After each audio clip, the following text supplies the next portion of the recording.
Europe దేశాలకు ముప్పు ముంచుకొస్తోంది.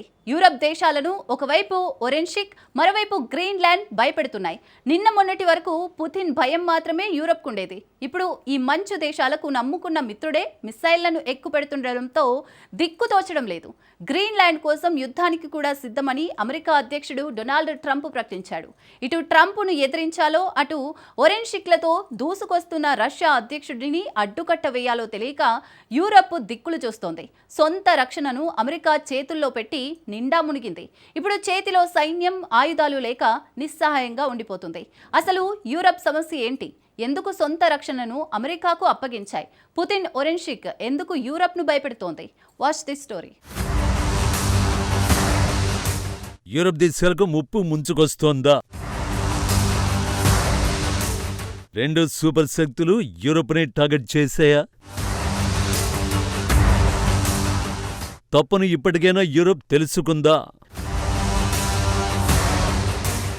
శక్తివంతమైన రాక్షసుడి ప్రాణం ఎక్కడో చిలకలో ఉంటుందని మనం కథల్లో వినే ఉంటాం. సో రాక్షసుడిని ఎదుర్కొనే బదులు ఆ చిలకను చంపుతాడు కథలో హీరో.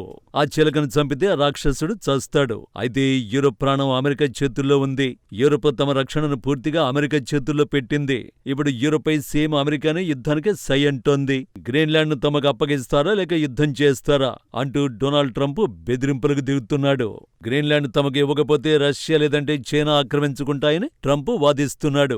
గ్రీన్లాండ్ ను ఎలాగైనా చేజిక్కించుకుంటామని అమెరికా స్పష్టంగా బలప్రయోగానికి కూడా సిద్ధమని ట్రంప్ చెబుతున్నాడు. అంటే గ్రీన్లాండ్ కోసం యుద్ధానికైనా వెనకడేది లేదని ట్రంప్ వార్నింగ్స్ ఇస్తున్నాడు. ట్రంప్ వార్నింగ్స్ తో యూరప్ దేశాలకు కంటి మీద కునుకు లేకుండా పోతోంది. ఎందుకంటే ట్రంప్ ఒక్క గ్రీన్లాండ్ తోనే ఆగుతాడా అన్న భయం యూరప్ దేశాలను వెంటాడుతోంది.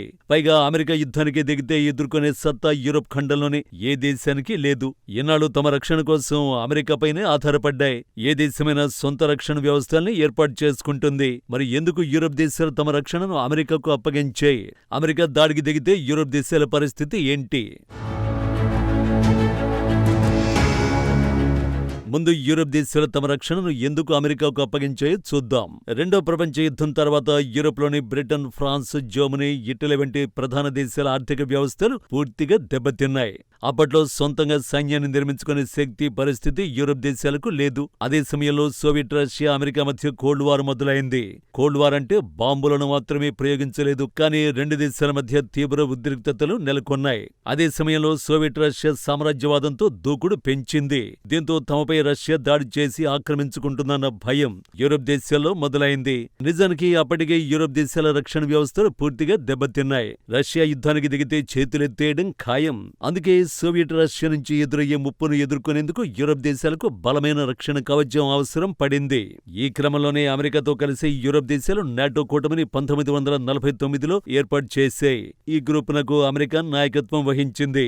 ఒక దేశంపై దాడి జరిగితే నాటో దేశాలన్నింటిపై దాడిగా భావిస్తారు. దీంతో యూరప్ దేశాలు తమకు బలమైన రక్షణ లభించిందని సంబరపడ్డాయి. కీడెంచి మేలించాలంటారు పెద్దలు. ఈ విషయాన్ని యూరప్ విస్మరించింది. రష్యా తప్ప ప్రపంచంలో ఎవరు శత్రువులుగా ఉండరని అప్పట్లో భావించారు. అదే యూరప్ చేసిన మిస్టేక్.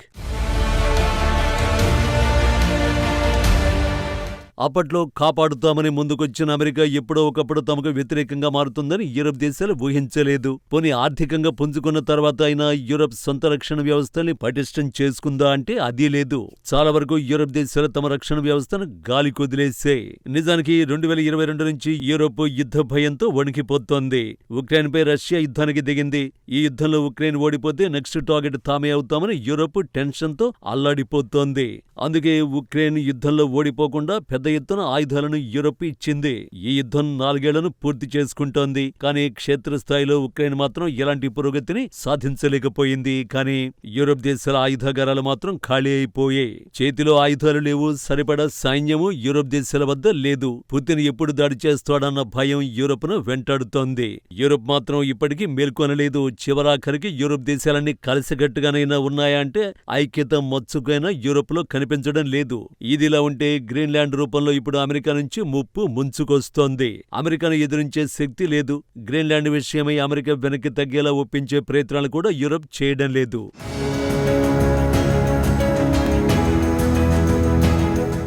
ఒకవేళ గ్రీన్లాండ్పై ట్రంప్ సైనిక దాడి చేస్తే ఇన్నాళ్లు నమ్ముకున్న నాటో రక్షణ కవచం తుస్సుమంటుంది.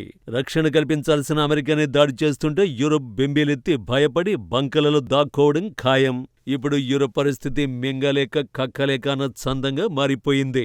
ఇన్నాళ్ళు రష్యానే పెద్ద శత్రువు అని భావించిన యూరప్ కళ్లను ఇప్పుడు అమెరికా తెరిపించింది. కానీ ఏమీ చేయలేక నిస్సత్తువుగానే ఉండిపోతోంది.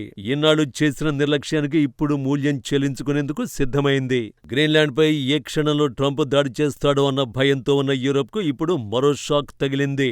జనవరి 9న ఉక్రెయిన్కు చెందిన పశ్చిమ రీజియన్ లెవివ్ పై శక్తివంతమైన వరిష్ఠిక మిస్సైల్ ని ప్రయోగించింది. దీని ప్రభావం మిస్సైల్ కంటే ఫాస్ట్ గా యూరోప్ లో విస్తరించింది. వరిష్ఠిక్ ను రష్యా ప్రయోగించడంపై వెంటనే అమెరికా, బ్రిటన్తో సహా యూరోప్ దేశాలు ఖండించాయి. క్షిపణి ప్రయోగం సమర్థించుకోలేనిదని అమెరికా మండిపడింది. పుతిన్ బాధ్యతారాహిత్యమైన చర్యలతో ప్రమాదకరమైన పరిణామాలు తలెత్తే అవకాశం ఉందని బ్రిటన్ వార్నింగ్ ఇచ్చింది.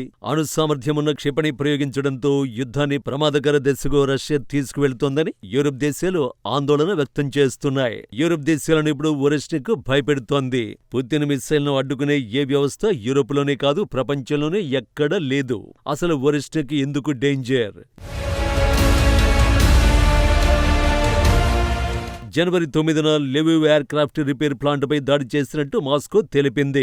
ఇందులో ఉక్రెయిన్కి చెందిన MiG-29తో పాటు పశ్చిమ దేశాలు ఇచ్చిన F-16 యుద్ధ విమానాలను లెవివ్ ప్లాంట్లో మరమ్మతులు చేస్తున్నట్టు రష్యా స్పష్టం చేసింది.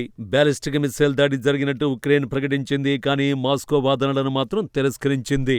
పౌర ప్రాంతాలపై రష్యా దాడి చేసిందని ఆరోపించింది. కానీ అక్కడి విధ్వంసం చూస్తుంటే రష్యా వరిష్ఠిక్ తో దాడి చేసినట్టు స్పష్టంగా తెలుస్తోంది. వరిష్ఠిక్ ను 2024 నవంబర్లో తొలిసారి ఉక్రెయిన్పై రష్యా ప్రయోగించింది. దినిప్రోలోని రక్షణ పరిశ్రమల్ని అప్పట్లో రష్యా ధ్వంసం చేసింది. కానీ ఈసారి పశ్చిమ ఉక్రెయిన్పై వరిష్ఠిక్ అటాక్ చేసేసరికి యూరోప్ దేశాలు ఉక్కిరిబిక్కిరవుతున్నాయి. పోలాండ్ సరిహద్దులకు లివివ్ అత్యంత సమీపంలో ఉంటోంది.